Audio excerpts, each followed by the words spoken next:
थाना छकरे जगन्नाथंकर 32 बेश देखापी जाइली सेठी कौन कौन खाइली मु आपण मानकु पूरा वीडियोटा देखै दूची। आग खाइली पाम्पड़ी चाट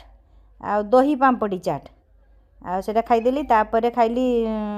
पोटाटो फ्रेंच फ्राई आ सेटा खाई सारला परे गुपचुप खाइली आ 10-20 टंकार गुपचुप खाइली तापर गुपचुप खाई सारला परे सेटा सब बिना प्याज रसुण रे होतला मते सेगुडा को भल लागिलानी मु आसिकी थाना छक ऊपर की चाउमीन खाइली हैला आउ चाउमीनटा सेटा पियाज पियाज पड़िकी होइतिला आउ एते भी आम चंदनेश्वर भलिया लागु नथिला तथापि आनीचे जतने खाइबा पई पड़ला किंतु आम चंदनेश्वर होची बेस्ट चाउमीन कौन चाट आलुदम आउ सबुथिरे बेस्ट है गुपचुप जोठी भी खाए मत चंदनेश्वर भाया कौटी भी भल लगे तथापि खाईदेली आउ कौन करी।